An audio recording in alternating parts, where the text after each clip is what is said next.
Hi there folks, and welcome to yet another stonkingly amazing episode of the Brighton Jazz School podcast, and this is episode 12.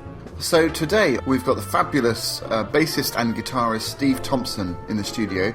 We're doing an interview with Steve and checking out some of his music. I'll also be checking out the new CD by the Lighthouse Trio. Now that features Tim Garland, Gwilym Simcock and the Great Asif Circus. It's a great album and I've been checking it out all week, and yeah, so we're going to play little bits of that and going to talk a little bit about the music as well. Incidentally, if you missed last week's podcast, it features Tim Garland, so it's a perfect way to go and find out about him if you don't know about him already, and if you don't, where have you been for the last 10 years? But check him out and check out that last podcast. It's a great interview and I think you'll really enjoy it. I just want to say thank you to all the people who sent in really nice messages last week especially, but just generally altogether about the podcast. It really does help. It's nice to know that you're enjoying them, and it's good feedback for me, so keep them coming in. It's brightonjazzschool@gmail.com. And you can also visit www.brightonjazzschool.com/podcast. And you can get back issues, back episodes, I should say. And there's also a forum there where you can take part in discussions about things that we've discussed, things that I've talked about on the podcast. Obviously with like-minded people, so it's a great community there. And join in the fun. Don't forget, you can also show your appreciation by donating. Again, it's the same website, www.brightonjazzschool.com/podcast, and there's a PayPal button on there. You know, I want to make this podcast as best as I can, and I'd be much appreciated because all the donations will go straight back into the show, into the podcast, trying to make this a better listening experience for you. So it will pay for PRS licensing, it will help pay for hosting, trying to secure some really big names in the jazz world, interviews and things. So that's going to be coming up quite soon. Very excited about that. I'm not going to tell you who, but we've got some fantastic guests coming up in some future episodes. So stay tuned to that. You can also subscribe to us on iTunes. If you type in Brighton Jazz School into the iTunes store, you'll find us there. And please keep up to date with upcoming shows on Facebook. We're on there as well. Do the same thing. Just type in Brighton Jazz School. Actually, there's two pages. There's one for the Brighton Jazz School and there's also one for the Brighton Jazz School podcast. But join both because there's a lot of information that gets put on those almost on a daily basis. So it will help you connect with us. And yeah, just come and say hi. Write a message, post on the wall. That would be great. Part of this is trying to create a really nice community. The community thing in jazz has been there since the beginning of the music, but so we're trying to develop the same thing online for people who love jazz and want to support their local artists, and also get to know some artists internationally who you may not have heard before. You can catch up with everything on there. So we've also got the other regular features of the podcast. We've got Passing Notes, which this week we checked out some of the unwritten rules about turning up and playing at a jam session, a jazz jam session. So that's really important for anyone who's thinking about maybe turning up to a jam. There's just a few things that you should really know, and they're not something that, you don't tend to get taught this stuff. You sort of find out, and unfortunately some people find out the hard way. So it might be worth just having a listen, and checking out some of these things that you need to do before you get up and play at the jam. A lot of it is common sense, but like I said, when the nerves are flying around and you're desperate to play and you're very nervous, some of these things might just skip out of your head. But if you're thinking about them, then there might be less of a chance of that happening. But it's a really fascinating subject, and each jam session is actually a little bit different. A jam session in New York might be slightly different to a jam session in London. A jam session in London might be slightly different to a jam session in Brighton. So, but these rules are generally sort of applicable to any jam, really. So check that out. That's the Passing Notes section a bit later on. And we've got Track of the Week, obviously Album of the Week with the Lighthouse Trio. And what else have we got for you? Oh, well, what more could you want? It's a pretty packed show. So, incidentally, if there is something else that you want, then write to me. I'll make it my duty to bring you whatever you want on this podcast, as long as it's jazz related and interesting and funny and all that sort of stuff. So it's got to be entertaining. But yeah, if you can think of anything else that you think would really enhance this experience, then feel free to write in. I'm all ears. So grab yourself a drink, tea, coffee, Chardonnay, a nice gin and tonic, an orange juice, and sit back and enjoy the rest of the show.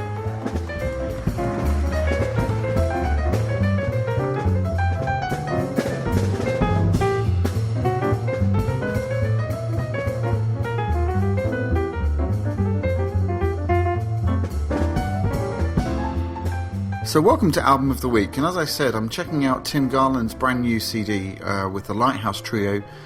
It's called simply Lighthouse. Here's a few quotes here from the press. One of the finest achievements in British jazz for some considerable time. If there's any justice in the world, every jazz fan in the country should buy a copy of this album. And that was by Jazzwise. A fine demonstration of Garland's growing range as a composer, brilliantly married to the instrumental wizardry of the drummer Asif Circus and pianist Gwilym Simcock, and that's the Times. So, these are getting great reviews, all 5 stars, and I've been listening to this album over the last week since it came out, and it truly is a masterpiece. I mean, it's just amazing, the different effects, timbres, styles.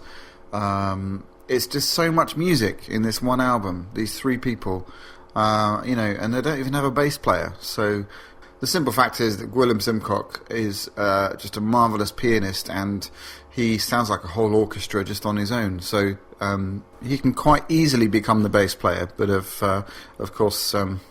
well, in this setting, actually, you don't really miss the bass. That's the point. I think, with Asif's drumming, I mean, he's using the most wonderful kit that I think has been engineered over quite some time and developed into this kit that includes various drums from around the world. And he gets some incredible sounds and textures, and so you don't really miss the bass. So this new album, it's brand new. It's on the Act label, and it's on iTunes. You really want to check it out. I'm going to play a little bit of a clip of the first track, because I think you'll really enjoy Asif's drumming techniques on this. And incidentally, Asif has agreed to come down to Brighton Jazz School and to do a workshop at some point, and we will definitely be doing a podcast with Asif quite soon, so stay tuned to that. But in the meantime, check out this.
love that groove. It's kind of like, back to the sort of Motown disco period. Fantastic. And it's got so many great textures and different sections there. And just a note on Gwilym. I mean, what he's doing there on the piano is so incredibly difficult to do. He's playing so many different parts. He's keeping it all together. He's putting, playing with such flair and but just precision. It's so incredibly hard to do that. And they sound like they're having so much fun, and he sounds like it's no skin off his fingers to be able to do that, which is rather scary, but absolutely fantastic playing. It goes on to have a brilliant solo by Tim, and I just love this so unique, the sound of it, and it's fantastic, this trio. You would think that maybe they would take a similar approach to the Storms Nocturnes trio, again another trio that Tim runs without bass, and it's completely different really. I mean, they have sections of the sort of chamber jazz thing, but they really go for it. It's a much more groove centered band, I think, than the Storms Nocturnes. Storms Nocturnes tend to be going for a more ethereal kind of complexity, like subtle complexity, subtle grooves. This one seems a bit more in your face in a good way. Now, Asif Circus has been a strong force on the jazz drumming scene for quite some time. He's done lots of projects with Gilad Atzmon and Tim Garland, but I want to draw your attention to a particular track on Lighthouse, and he uses an instrument called the hang. Now, the hang is quite a new instrument. It was actually developed and created in Switzerland, and it's got a sort of a UFO-like shape. Basically, it sounds a little bit like a steel pan, but it's you can create lots of different types of sounds with it. It can sound like a harp, it can sound like bells, and it's got this sort of steel pan-like resonance. It's a really lovely sound. And Asif uses it on a track called King Barlow. We're going to have a listen to it, but it produces specific pitches. It's sort of like a B-flat pentatonic scale, and so it's quite an interesting effect here with the piano sort of over the top. And they're trying to get away from the sort of diatonicness of staying in the key of B-flat. So that's quite an interesting thing to note on this tune. But check this one out. This is King Barlow.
There we go. So what a fantastic track, and fantastic album. Really, it's just out on Act, as I said, and you can get it on iTunes, and it's really worth the investment. It's such a fantastic CD, really refreshing sound, great writing, great improvising, and great playing. Obviously, three absolute masters, and as Alan Shipton says, it's three people having fun and sharing it with us.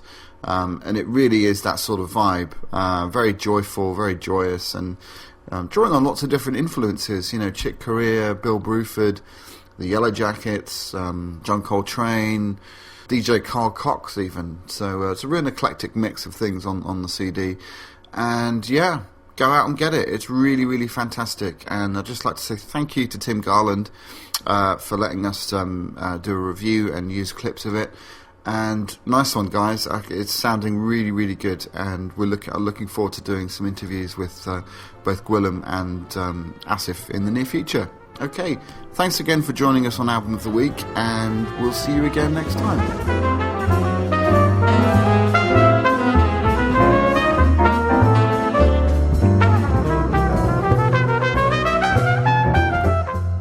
Hi guys, and welcome to the guest artist interview. This week we've got the fantastic bass player and guitarist Steve Thompson, and so he's up for a bit of a grilling. Thanks for joining us, Steve. Where did it all start with you? How did you get involved in music, first of all? Well, I started listening to jazz when I was very young, because my dad was a big jazz fan. And I remember taking a Benny Carter record to show and tell at junior school, which is sort of much to the bemusement of my classmates and the teacher, no doubt. So I kind of was listening to jazz. I sort of knew who Roy Eldridge was when I was 9, Wow. Which is... So I was kind of unusual in that. That's all through because of my dad, really. And I grew up in South Wales, and the idea of actually playing jazz, playing in public, this wasn't really a kind of going thing there. So it wasn't until I went to university that I kind of started playing an instrument and actually thinking, making the connection between liking jazz and actually performing it. And it just was at university and in Reading and friends and people in Reading were doing gigs, and I thought, I can see what I need to do now. I need to learn an instrument. So I started playing guitar, and I played guitar for a while, and I kind of got quite good at it, but it grew very disillusioned very quickly with trying to play guitar. It just doesn't seem to fit me somehow. And I think part of the thing is that playing guitar calls for a kind of level of you need to be a virtuoso. I think to cut through the kind of pack of all the other guitarists, you need to have that sort of level of virtuosity. And I just never seem to kind of be able to get to that point. And I played in Germany. I lived in Germany for a while, playing in a blues band, playing guitar. I did give it a good old crack, but by chance, really, just on a whim, I decided to switch to double bass. Wow. And because I thought it might suit my personality better. I didn't like the idea of the spotlight being on me. And then playing double bass, you're kind of, you're sort of standing at the back. You're the kind of goalkeeper rather than the striker, aren't you? You're in the dark corners of the jazz stage. World. The recesses, so it kind of seemed to suit me, really. And you're kind of important to the band, but the other band members know that, but not necessarily the audience. They're watching the saxophone player or whatever. And it just seemed to sort of suit. It was a good fit, and within a week of buying a double bass, I was kind of doing gigs on double bass, really. So I just fantastic. Just sort of went out and did it, really. Fantastic.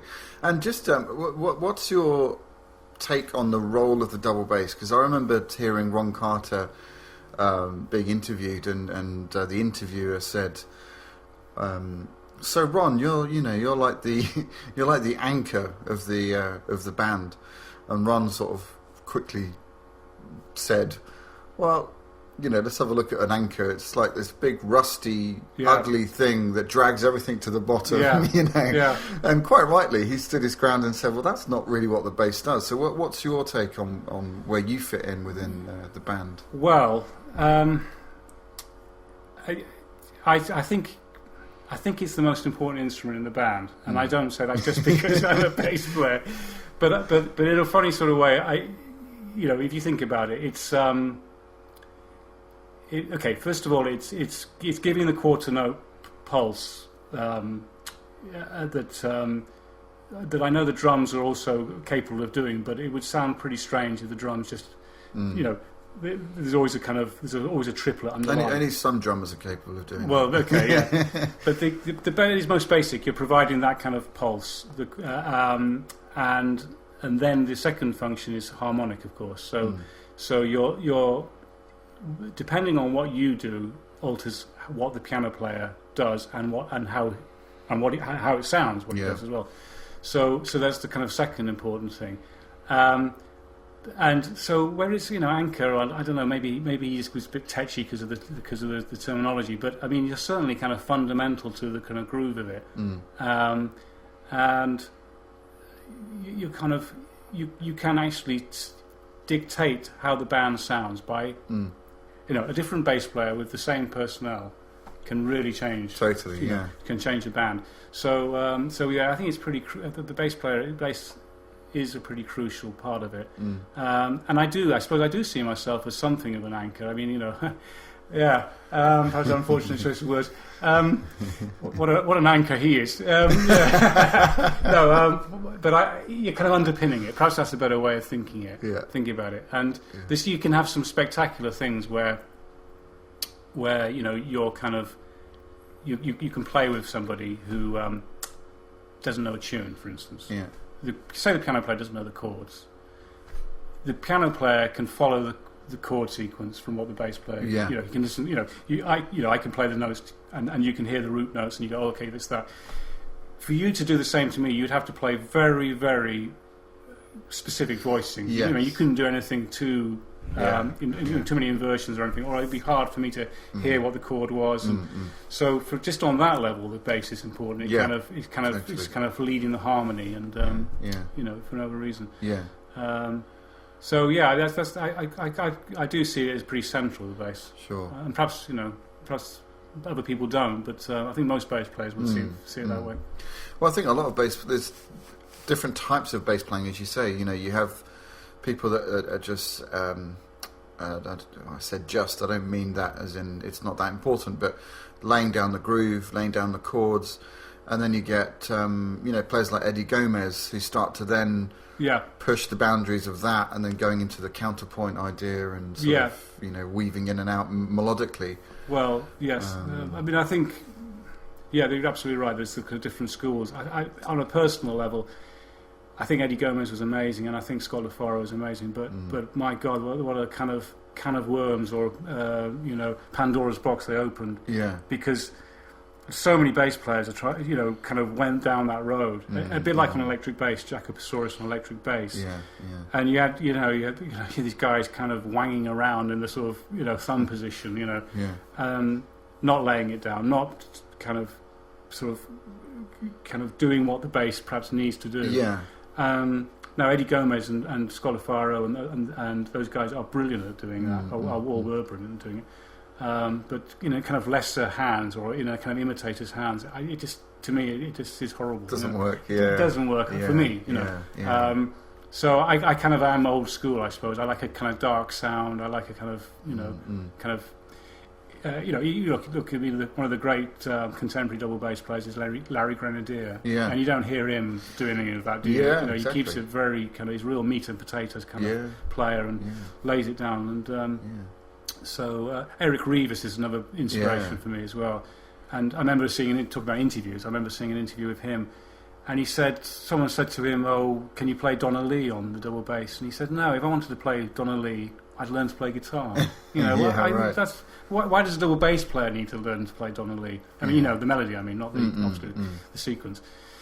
So for here, and they're kind of neoconservative in their kind of outlook. Those kind of guys from New York, like Eric Revis, their attitude is that the formula was set in the 1940s and 1950s, and let's not fuck around with that. Let's not mess around with that. Because that formula is what is the heart of jazz. Yeah.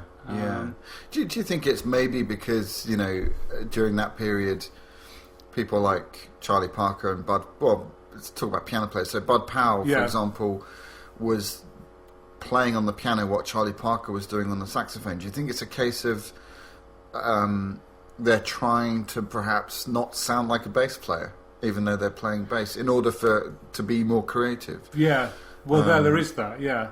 But it doesn't always work, does it? Well, it doesn't. No, but I mean, going back to my own sort of biographical thing is probably relevant here. You know, the accusation made against those bass players we've mentioned, like Eddie Goes, is, you know, they sound like frustrated guitar players. Well, you know, I was a guitar player, and I kind of got it out of my system. I never want to play guitar again, sort of thing. So I got it out of my system, and I think they are. I mean, listen, I don't want to knock anyone who plays like that, because I think everyone's got their own creative sort of path they must follow. But I'm just saying, for me, it's it doesn't really appeal to me, and because, yes, as you say, the bass, it's that fundamental, isn't it? It's the bass note is there's a certain pitch to it, a certain kind of sound wave. It's a certain kind of thing, and what makes those records sound fantastic from the 1940s and 1950s is that kind of is where the bass is. You know, they never go up into thumb position, or very rarely. And if you listen to some of that kind of more 70s kind of jazz, to me it sounds very dated. Yeah, it does. Sort of, and a bit odd, and a bit, especially on those live records where you have the kind of bass players sort of wanging around and then the audience all whooping, and it's sort of I don't know, it feels a bit like a bit of a confidence trick, but maybe maybe I'm a bit too harsh, but I know what you mean.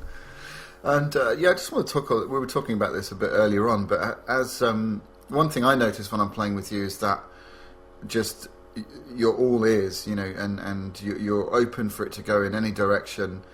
But you can kind of, I don't mean you, but we as a band can kind of only do that if we can hear each other. Yeah. Well, and if it's not too loud. What's your take on that? My take is quite simple, really. I think we all play too loudly. I think, I kind of see why it's happened, because obviously if we have the example of rock and pop music and sort of contemporary music, if we try and compare ourselves to that volume level, then it's going to end up louder than it should be. Yeah. What we should be comparing ourselves to is classical musicians, and by that I mean the natural volume that's produced by the instrument. Yeah, absolutely. And so, for instance, classical musicians have, classical music has been, performed for 300 years at least.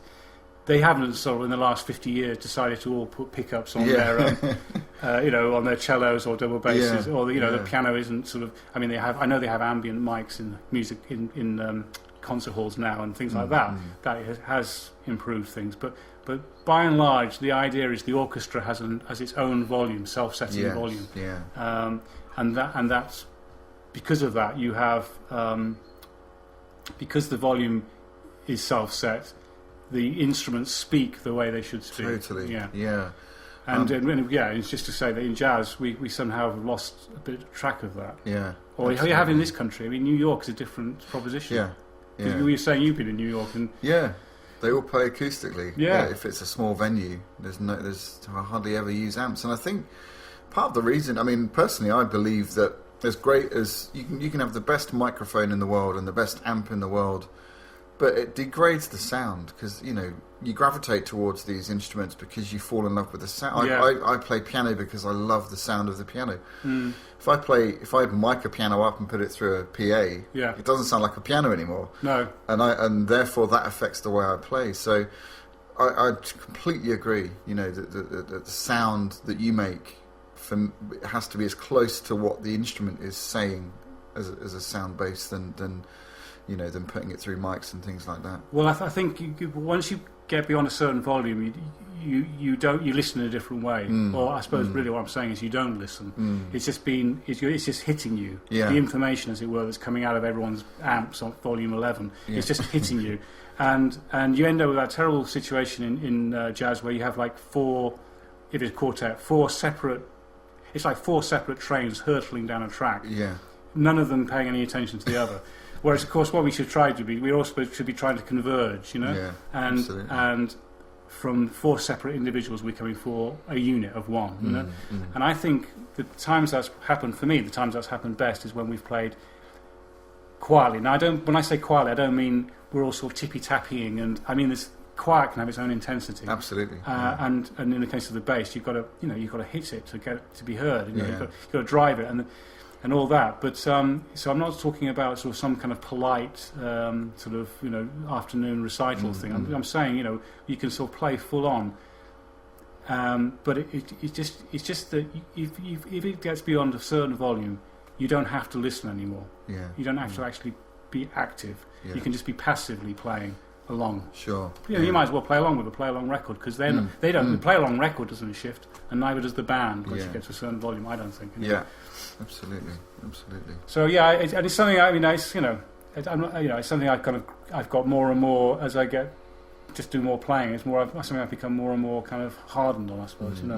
As a bit of a kind of theory, a bit of a belief, really. And I tend to gravitate now towards people who sort of share that kind of opinion. Cool. Okay, and what about we were talking a little bit before. I was just saying I should have. We had as Steve arrived, we immediately started having this really interesting conversation, and I should have hit record. But boy, I was sparkling. He was on fire. Yeah. But I just want to revert back to the conversation we had about comping, because for me as a piano player, it's always good to talk to the bass player and find out, what they like, how they would like to be comped for. Because some people like loss of space, and other people like to be, guided into areas. It's obviously very much a give and take thing. But what's your issues with? Well, I think it does depend on kind of who the front line player is often, and what kind of feel you're going for, I suppose. But because you would, I think I would, lots of people would agree as well. You are a particularly fine comper, and it's like it's like a sort of, we were saying earlier, it's like one of the dark arts, isn't it? Comping. Yeah. No one really knows how to sort of teach it or convey it. I mean, you've either got it or you haven't. And that ability to a good comper can drive a band and can hold a band together as well. Yeah. Particularly on fast tempos, and particularly on very slow and very fast. The comping can kill it if it's rubbish. It's all about being crisp as well, I think, and absolutely decisive. Yeah. The thing that a lot of piano players sometimes overlook is, as well as the harmonic thing, the information that you have to provide for the harmonic information you have to provide, you do have to provide a rhythmic thing. So comping is part of that. And there are piano players who I play with who just seem to float over the time slightly. Sure. Okay, and what's so, as I was saying earlier, what's so noticeable about your playing is you're absolutely bang on where the beat is, where you feel it basically. And so it's absolutely fantastic then, because not only am I getting the harmonic information I need and all the rest of the band need, the saxophone player or the singer, but you're also providing a rhythmic kind of underpinning as well. Sure. When bass players play with very strong compers, it makes their job easier. Yeah. Because they're having, it's one less, no, it's not one less. It's they can slightly relax. They don't have to lay it down so heavily. Yes. Yeah. Absolutely. Okay, so on the subject of time, for me, it's a fascinating subject, and it's one that I sort of battle with, I think, almost on a gig by gig basis. If you're not playing with if you're playing with lots of different people, especially bass players and obviously drummers, people's concept of one, or not necessarily where one is, but where the groove is, where the groove lies between the beats, basically. So one person's way of grooving may be completely different to another person's way. And we were just talking earlier about how some players sort of change their own playing to fit that, and other players can have this ability to just, in a sense, ignore's not the right word, but just sort of supersede, transcend it, and still do what they always do. Yeah, and I'd struggle with that. Yeah, I think it's my word. The rhythm thing is like a huge subject. It's probably a podcast on its own. Yeah. The kind of thing it was explained to me when I first started playing. Really, the kind of matrix was explained to me this way: the drums play bang in the middle, the piano plays slightly behind the beat, and the bass plays ahead of the beat. And if you listen to sort of Ray Brown records, Ray Brown himself said he made a living playing ahead of the beat. Yeah. Because what happens then is the bass is giving that kind of push, that drive. The piano is sort of holding back slightly, and then the drums is sort of bang in the middle. Now you talk to some drummers and they get very cross about that. Why the bloody hell should I hold the beat? Well, I want to play it, So you find some drummers, that would get very cross about that. So you've got to be careful. But I think most of the records I listen to, most of the music I listen to, it's very rare that you hear a bass playing behind the beat. And we're talking, real percentile kind of subtle. I'm not talking, rushing. Rushing is different, and slowing down is different. Yeah. But I'm just talking a kind of concept of being lazy to the beat or thinking ahead of the beat slightly. And most of the records I listen to, Ray Brown, Paul Chambers, Jimmy Garrison, those kind of bass players. They play slightly ahead of the piano player, who plays slightly behind. Or you have a piano player who plays, whose phrases start tailing. He plays on the beat, but he'll start playing behind the beat once he's into a phrase. Sonny Clark was a good example of that, wasn't he? Where it kind of slightly tails off, doesn't it? And but it's a personal thing, and there are people you're going to play with who you'll never ever. You can play 1,000 times with, and you're never going to get on with. And it's not because you don't like them. It's not because you haven't got the same record collection. It's just because you don't hear time in the same way. It's just one of those things. And you just got. And sometimes on a gig, within the first couple of bars, it's not going to work. Yeah. And you just have to take it on the chin. That's what it is. It's funny, isn't it? Yeah. How you sort of get the best that you can. Yeah. Or I think a better way of thinking of it is what can I contribute to what's going on around me rhythmically in this situation, in this gig? Yes, that's interesting. And I think that's how I've tried to approach it. And sometimes it's frustrating as hell because, especially if you've been listening to Ray Brown and Oscar Peterson all day long, and then you get you do a gig and then the time isn't happening that way, or it's completely the opposite way. You have a hard time with it, and maybe the answer is not to listen to those guys before a gig. Maybe you because otherwise it can colour you too much. Yeah. But I mean, I think the fact, Wayne, that you're thinking about it is that you're a step ahead, means that you're a step ahead of a lot of people. Because I think a lot of people, they just never even think like this. They just turn up and. Well, if this guy can't play with me, it's their problem. Yeah, you know what I mean. But you're reflecting the same as me. You're thinking like an accompanist. You're thinking, what's the thing I can do to make this person sound best? Yeah. And that is lovely to hear. It's refreshing to hear because a lot of guys don't think like that. They just think, look, if you can't take who I am, then tough. But that's true in life. It's not just music. All walks of life. But I remember just one final point on this. I remember I did a CD with Martin Drew. And which was kind of interesting because he was Ray Brown's drummer for many years, and on occasions he would turn to me after a take and he'd say, "Oh, Ray would do this," meaning Ray Brown. It's like slightly intimidating. Or sometimes he'd say, to vary it, he'd say, "No, Neil has tended to favour more of a," meaning Neil's Oscar Pedersen. And he was he himself, I think he was a great drummer, but he himself said that he had to learn to get good time. He said, you can learn time.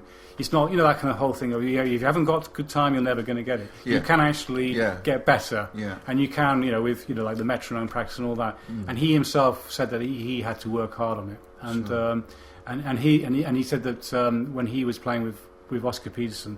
He said Oscar Peterson raced like hell, and said, but that's who he was. That's how he heard it, and so he would have to hold back like crazy. So it's it's about how much you want to help the other musicians. Totally, give and take. Give and take. Find the pocket though. That's the trick. Find the pocket. If the guy is playing, the drum's playing way behind the beat, maybe you can, as a bass player, behave. Can you just describe what the pocket is for the listeners? Well, I think the way I think of it is the pocket is the mutually agreed rhythm. Okay, so it's not the metronomic rhythm. No. It's not. You listen to James Brown records. It's the pocket is the final result of all those musicians playing together. Yeah. The guy playing the chuckle-waka guitar, the bass player, James Jamerson, or whoever the bass player was. It's the pocket is the final rhythm they agree on. Yeah. Or if you think of Phineas Newborn Trio, it's the pocket they agree on between themselves. Yeah. And again, it's like we were saying about the four. If you have the four trains hurtling along the separate tracks in a band, no one's listening to each other. You're never going to find a pocket. It can't happen. So that goes back to the volume thing. It's like if you play quietly enough, listen enough, you'll find a very interesting thing happens. You'll find you're playing a different pocket. You're playing a way that you never thought you were playing because the drummer's playing a way that you have only just heard, or the piano player's playing a way you can only hear because you're playing at a certain volume. So that's the pocket. The pocket is that kind of mutually agreed rhythm, I think. And if we listen to old records, listen at the start, listen at the end, the pocket often moves. It's not necessarily consistent either. Some records, there's loads of famous records that speed up. There's famous records that slow down. But it's if you all speed up and if you all slow down, that's still part of the pocket. But I mean, like a lot of New York guys, they'll say to you is not, hey, you're playing too fast, or you're slowing down, or you're playing. They just say you're not playing in the pocket, and that's like withering criticism. That is totally serious. Like get your shit together. It basically means you're not listening. It does, yeah. And so I think, and going back to the quiet thing as well. One final beating on about that. A lot of the New York drummers. The thing that the phrase of the moment is they're all saying is quiet is the new chops. Yeah. So absolutely. So I'm not knocking drummers here. But it's just I'm just saying there's a bit of a movement going. Foot is the knock. Yeah. Cool. So Steve, where can we find out about your projects? What you're involved in? What you're most excited about at the moment? There's about 3 or 4 things I've got on the go at any one time really. One of the things I do is I kind of temperamentally I need an outlet for kind of composition because I like and enjoy composing original material. So I've got a kind of trio with Mark Edwards and Alex Aberhard on drums, and although we don't find ourselves gigging that much, when we do it's great. And we tend to, and as I say, we do mostly originals, mostly my tunes. So that's kind of that kind of ongoing project, and then there's another thing I like doing, which is arranging, so I work a lot with a singer called Magdalena Rising, and we kind of our latest project is doing Robert Burns music. Oh wow! And so taking these very kind of almost like nursery rhyme kind of harmonic cadences, and trying to put kind of, I'm just basically reharmonizing them, and it's a kind of wonderful challenge, and because Magdalena is she plays harp, and she's got a very ethereal voice. She's coming from a folk tradition. The music is great because it puts us in that kind of North European ECM kind of type kind of bag, which is a music I enjoy listening to. Which, incidentally, I know I was talking about kind of 50s music earlier. The same rules apply, if you like. That music, needs to be played acoustically, needs to be played, not at a kind of ridiculous volume. So it somehow seems to complement playing an old school kind of style of music as well. So that's a couple of the kind of ongoing projects, and the kind of gigs come and go as as and when. But the project I'm really excited about, it's not really a project really, it's just an ongoing gig. Is a residency at this place called Smalls Jazz Club. Brighton. In Brighton, which is below the Caxton Arms near Brighton Station. And really, it's kind of the fulfilment or the embodiment of what I was talking about. It's no amps, and all acoustic. There's an upright piano. There's me on double bass, and then there's a rhythm guitarist called Piers Clark, and that's the house rhythm section. And I should think unique amongst jazz clubs in the world to have a house rhythm section like that. No drums. Exactly. And it's a small room, but wonderful acoustics. It's what jazz clubs used to be like. It's the sort of size that jazz clubs used to be, and it's modelled on the jazz club in New York called Smalls, which has the same sort of no amps policy. Yeah. And they get tends to happen is you get a guest down. These kind of Alan Barnes has done it. Joe Fuchs, Robert Fowler, Willie Garnett, Alex Garnett, Jimmy Hastings, and then they've had a few Americans as well. They had Ken Poplawski came over, and the wonderful piano player Rosanna Spotticelli came over as well, who was just a marvel to work with. And they kind of all enjoy it. They love the fact that it's got no amps, and they're the same sort of movement or school of thought that I am, I suppose. And what they like about it as well is that there's no drums, so it gives a kind of different flavour, Totally. So why don't we have a little listen to a track from recorded at Smalls, and this is one. It's a great tune, I'm sure you'll recognise, and this features the house rhythm section, which is of course Steve Thompson, Piers Clark, and the great Mark Edwards. And this features Willie and Alex Garnett.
When does that happen? What nights? Well, it's regular. It's every 2 weeks. We're coming to the end of the season. It has a break in the summer. So the next one is next week at the with Scott Hamilton's coming over. Oh, fantastic! Yeah. Wow. And then the couple of weeks after that, there's the Scottish trumpet player Bruce Adams. And then to finish off the season, I'm actually going to be doing. I'm going to be fronting the band. I'm going to be performing my own songs, which I've written because I write songs as well. Yeah. So it's kind of I'm going to be singing as well. Would you believe? Great. So that's going to be good fun. It's kind of like a kind of end of term party kind of Fantastic. thing. So, but the dates, we could perhaps put the dates up. Put a link on the dates. Put a link up there. Yeah, definitely. But it's a great atmosphere. What happens is you end up with a kind of the intensity that comes from playing acoustically. It's just everyone says the same thing. It's just they say I've never heard jazz like this, played like this. It sounds so different, Yeah. So it's a really exciting project, and I'm just really thrilled to be part of it. To be honest, That's great.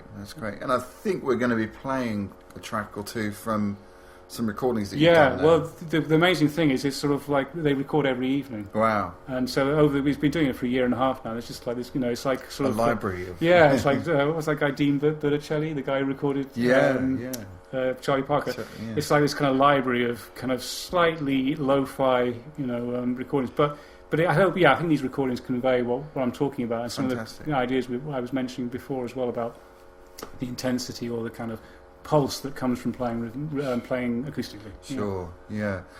Well, Steve, it's been an absolute pleasure talking to you, and to the point where I'm actually starting to think we should maybe, radio shows sometimes have like a doctor, call-in advice. I think you could be the jazz doctor. Really? Yeah. I like that. I like the idea of that. Answering people's questions. My stethoscope is at the ready. Yeah. Surgery never closes, gentlemen. There you go. At least it's not an episode of Embarrassing Bodies or something like that. That could be dodgy. But you play at the Brunswick every so often. I do, yeah. Not often enough, I have to say. Well, I think you and Paul do such a brilliant job, and we've all got to be ambassadors now for jazz, because it's just going through this kind of dip in popularity, and it's not on the radio as much as it was, and for whatever reason, it's going through a lull. And part of the thing of being a musician now is actually, we've got to be ambassadors. We've got to sort of try and put it out there, and bring people in, and find a new audience, find the new musicians as well. So I'm thoroughly supportive of what you and Paul are doing down there, and it's a great vibe. I love it. I really do. Great. Well, that's another reason why we're doing this podcast, is to uphold the sense of community, because that's been a big part of jazz right from the beginning. That sense of community and hanging out and talking, and people find it fascinating. I think when musicians particularly talk about their art, and in detail as well, what they love, what they don't love, it's fascinating to listen to, not just for musicians, but for hopefully non-musicians as well. So well, I tell you, the way I learned was through. I went to the Jazz Corp, as it was, nearly 20 years ago, and the sense of community then was fantastic. And I remember, we passed amongst each other like a little cassette copy of Kelly Blue, the Wynton Kelly album, and it was like, it was like we were like sort of secret agents, with this kind of, we'd have to sort of go home and secretly listen under the bedclothes, and then bring it home back the next week, and it was, we were all encouraging each other, and it was all that kind of idea that, we can learn individually. We can all go off and practice 10 hours in a room on our own, but sooner or later we're going to have to play with other people. So you've got to get that skill together. Totally. You've got to get that skill of being able to get on with people and be able to play with people. And enjoy other people's company. That's the other thing. And that's really difficult in today's age because of the internet and Facebook and now YouTube. Obviously, YouTube's been going a while, but there's a whole host of young musicians who are learning from YouTube, i.e., from a visual perspective, and not necessarily from a completely listening perspective. And that's becoming a bit of a lost art, I think. So community, that's what it's all about. You've heard it from Steve Thompson himself. Absolutely. Thanks, Steve. Thanks for joining us, and we really look forward to hearing you down at the Brunswick, at Smalls, and anywhere else where you might be playing. Well, absolutely. And it's been a pleasure to be here. Thanks very much, Wayne. Cheers. Thanks a lot.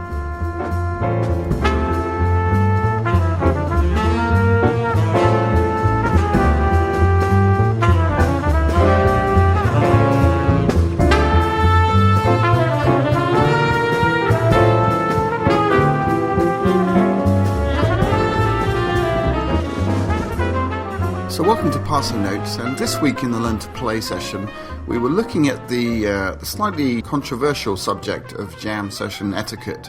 Now this is funny because it sort of changes from place to place, but there are certain rules that you really must abide by, and they're unwritten rules. You don't really learn these until you break them and someone tells you. So I'm going to try and save you from going through that, because that can be quite a traumatic way of learning. But yeah, so a lot of these are very obvious, but like I said, this is what we covered in the Learn to Play, and I think it was a really fascinating and very useful exercise. So I'm going to share a little bit of that with you now. So we went through very obvious things like don't solo for too long. Say what you have to say in as few choruses as possible. You don't want to be playing millions of choruses because there's loads of other people that want to play, and maybe that want to play straight after your solo. So we don't want to end up with 20-minute songs. Common sense. Here's another common sense one. Don't cut another soloist off by jumping in. I mean, that's quite frustrating, if you're leaving lots of space and you're coming up to the end of the chorus, and someone thinks you're finished and you jump in, it's really quite annoying. So make sure you get eye contact from whoever's soloing before you start your solo. Here's a really obvious one. If you don't know the tune, don't solo. You don't want to hear someone try and fumble their way through a tune, and that they really don't know. So if you're up there and a tune gets called, and before you know it they're playing the head, and you know the head but you don't know the changes, just don't play. I know that sounds, unless you sort of half know it and you've got really good ears and you think you might get through it, then that's fine. But if you don't know the tune, don't play. Know when to play as well. If you've never played before at this particular jam, it's usual to go on a bit earlier. So, you got to know when to play. And make sure you approach the leader, whoever's running the jam session. Make them aware that you want to play. Make sure, you might be asked to say what tune you want to do then and there. But, be prepared to be treated like a newbie, because you are, basically, if you've never sat in before. Quite rightly, they might be a little bit cautious, but if you know your stuff, and you've practiced and you know the tune, there'll be no probs. Know when to sit down and enjoy the other players. The jam sessions are great because there's so many different abilities there, and you can learn a lot just by listening. Not just to the great players, but also listening how the sort of younger players or the less experienced players develop and how they handle certain situations. That's really useful, especially if you're a beginner player as well, to see how other people are doing it. Also, have respect for other soloists. So don't play when they're soloing, especially singers. Quite a few singers take it upon themselves to hum along with whoever's soloing, and that's really off-putting because, as a soloist, you're trying to get the music out of your head, and if you hear not just a singer, but if you hear any other melody coming from someone else, it's so distracting. It's like having a three-way conversation with the third person shouting. So that can get people's back up a bit. It certainly gets mine up. So yeah, just don't noodle around when others are playing. If a riff starts to develop behind a soloist, that's cool. That can be really great. But and by all means join in and do that. But remember the balance. Don't ever overshadow the soloist. Remember the solo order. So when the fours come round, when it's your go, because everyone normally will get a go, all the soloists. So you've got to remember the order of the solos, because that's the same order that the fours will happen in. Here's another one. The bass doesn't need a solo on every tune. Sorry, bass players. Sorry, Steve. But I think you guys will be the first to admit that not always, it's not always appropriate to have a bass solo. So that just to be aware of that. If you're an inexperienced singer or horn player and you're going around the solos, by all means offer it to the bass, but don't always expect to get a yes. They might refuse, and it's not because they don't know it. It's because bass players are very tasteful people on the whole. When you're playing a ballad, split the choruses up in half. So take half choruses, or take 16 bars instead of a whole 32, just because otherwise, if there's loads of players, it's going to end up being a really long song, and quite often ballads tend to drag a bit if they're not done, if they're done at a jam and it's going on for too long. So yeah, just simple, split the choruses in half. Now this sounds obvious, but never be critical of any other people while you're in the jam session environment. If you've got something to say about their, time or pitch or whatever, don't do it in the jam. Do it afterwards. Do it somewhere where you can't be heard, because the last thing you want to do is upset someone, and you probably you probably mean it in all good intentions, but just don't be critical. Just be there and enjoy the situation, enjoy the playing, and try and learn as much as you can from it. And for God's sake, do not write things on Facebook. Don't use Facebook to slag off other people's playing. Just don't do it. It's not professional. It's just not cool. Don't call tunes to try and impress people, because a jam session is all about playing. It's all about having fun, and it's all about kind of hanging out with fellow musicians. So no one wants to, you don't want to call some really complex tune that nobody knows, or that's in, some weird time signature, and if the rhythm section is not up to it. So just choose a couple of tunes that you love and just do them. Just do them with passion. I'd certainly rather hear a version of Autumn Leaves done extremely well than say a botched Carla Bley tune, or someone tearing up, not in a good way tearing up, someone destroying a Tom Harrell tune or something like that. So if the guys in the rhythm section and you play together, quite a lot, then that's okay. But if you're new, you wouldn't normally go up there and hand out a chart and say, yeah, I want to do this, Maria Schneider chart or whatever. And that brings me on to quite an important one. Don't judge other people's tunes. If you hate Blue Bossa or All the Things You Are or whatever, Stella by Starlight, instead of complaining, just don't play it. If you don't like it, don't play it. It's fine. And don't judge people for their choices. It really annoys me when people, if Autumn Leaves gets called or whatever, and you see the players all slump back in their chairs as if to say, oh man, not this again. Try not to, I know it's difficult. I know we play these tunes a lot, but try and think of every opportunity to play these tunes is a different opportunity, and something new and fresh is going to come out of it. It might not, but at least go in with that attitude, because potentially you might have the best version of Autumn Leaves that you've ever played. You don't know until you've done it. So, and I don't know about you, but I quite like playing really familiar tunes because I feel like I can stretch out a bit more. I feel like I'm very comfortable with a lot of these standard tunes, so I can, I can push myself. I can try out different things and just have a different take on why we're doing these tunes. A lot of them, they're great melodies. That's why they're still around, because they're beautiful melodies. So don't judge people by their song choices. Use a lot of space. Don't play every Aebersold lick that in the first 3 minutes. Save some ideas for later, and just use space, because it's just as important as filling in the notes, filling in the space. Play in tune with each other. There's no worries about tuning up before you play. As a group, it shows that you respect the music. It shows that you respect the outcome. So don't be put off by, it's not cool to tune because we're at a jam. Just there's no problem. No one's going to object if you say, hey guys, can we just tune? Especially if there's 3 or 4 horn players, trumpet players, or whatever. Yeah, no problem at all. Do that. It shows that you care about the sound.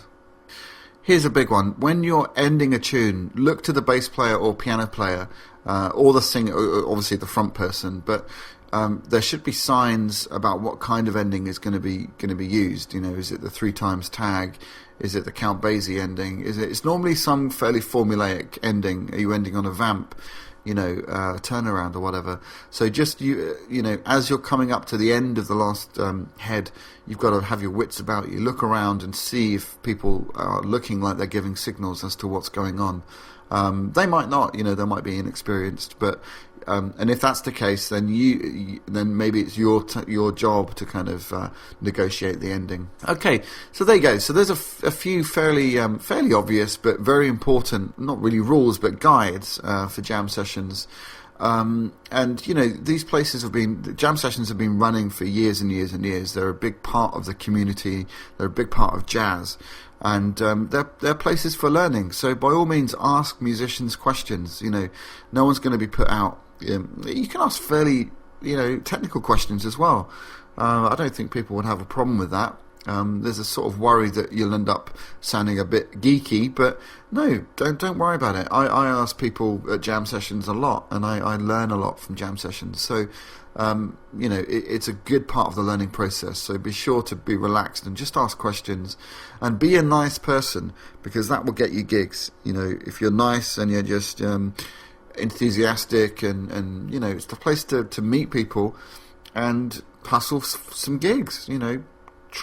Ask people to come and have a play. They can only say no. So I guess the moral of the story is be relaxed, have fun, and be a nice person, because that will get you gigs. Obviously, if you're relaxed, you're going to play better anyway. This is another controversial one. Try not to drink. If it's your first time at a jam and you're going to perform and you're a bit nervous already, don't use alcohol as a way of relaxing yourself, because you wouldn't drink before a driving test to relax yourself, would you? We're kind of ambassadors for our art, so you don't want to get up there really, really pissed and not be able to play, because it's kind of embarrassing and you're just not doing the art any good. It's showing a bit of lack of respect there. So never use alcohol as a way to relax. I'm not saying don't drink, but if you're playing, just be a bit aware of that you don't want to get up there and play pretty badly because you're inebriated or because because you're under the influence, and that can be as little as like one drink can change the way you react to things. Like I said, you wouldn't drink and drive, so treat this in the same way. Okay, so that's about it. So I hope that's been useful.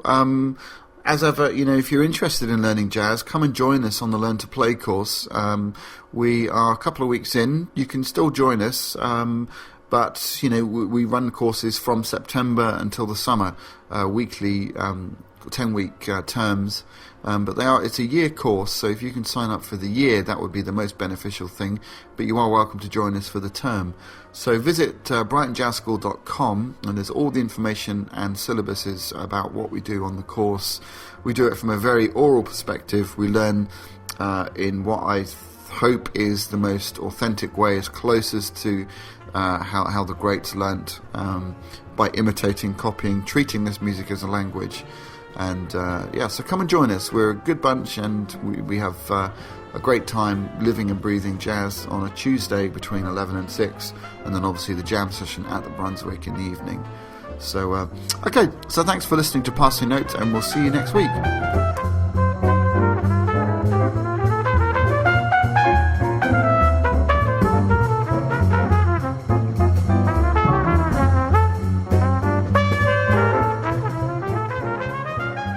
Well, it's that time again where I have to say goodbye, and I just want to say thank you to Steve Thompson for coming over and doing a great interview. And he really is a fantastic bass player, and I love playing with him because he's so responsive. He cares about sound, he cares about dynamics, and he really listens. Very responsive, and such a great soloist as well.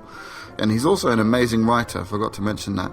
So I'm going to leave you with one of his compositions, and this is the Alex Eberhard trio. Alex is a great drummer, and we'll hopefully be doing a podcast with Alex, and indeed Mark Edwards, who is playing piano on this track.